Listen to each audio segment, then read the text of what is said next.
আপনার Facebook friend লিস্টের কেউ হয়তো আজ নতুন গাড়ি কিনল, কেউ বিদেশের মাটিতে ঘুরে বেড়াচ্ছে, আর আপনি হয়তো এখনো নিজের রুমের কোণে বসে ভাবছেন আপনার জীবনটা কেন এমন, কেন আপনার সব চেষ্টাই বারবার ব্যর্থ হচ্ছে।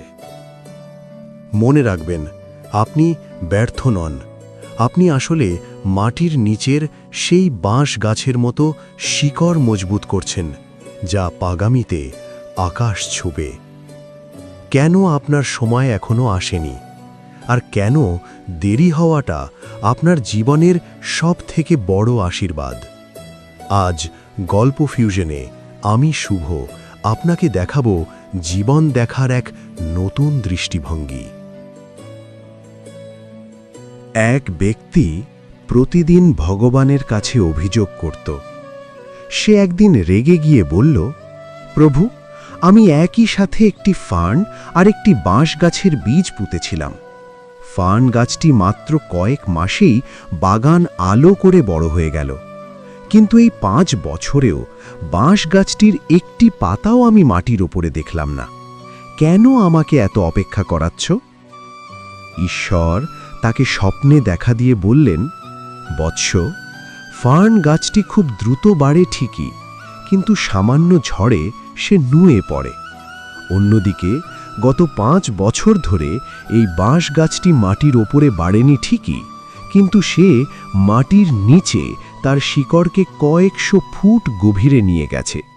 সে নিজেকে তৈরি করছিল, যাতে যখন সে বড় হবে তখন কোনো শক্তিশালী ঝড়ও তাকে উপড়ে ফেলতে না পারে।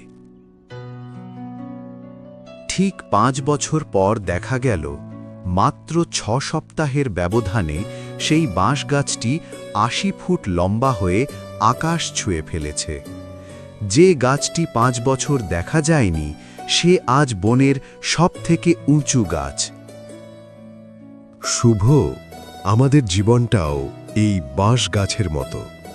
শ্রীকৃষ্ণ গীতায় অর্জুনকে বলেছিলেন, অন্যের ভাগ্য দেখে ঈর্ষা করো না অর্জুন, কারণ প্রতিটি মানুষের যাত্রাপথ আলাদা।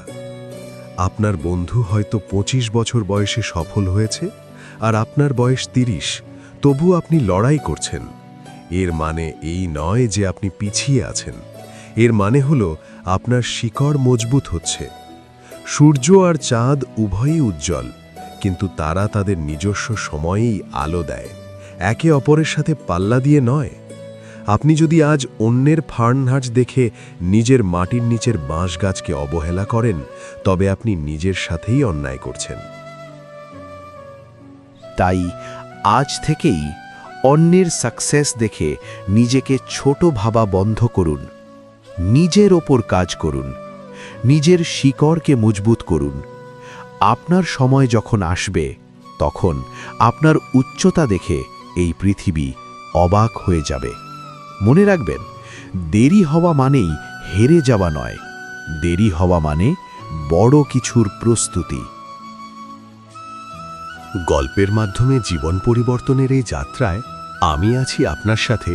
আপনি দেখছেন গল্প ফিউশন, আর আপনাদের সাথে ভিডিওতে ছিলাম আমি শুভ। ভিডিওটি যদি আপনার মনে সাহস যোগায়, তবে আপনার সেই বন্ধুর সাথে শেয়ার করুন যে আজ নিজেকে নিয়ে হতাশ। দেখা হচ্ছে পরের গল্পে।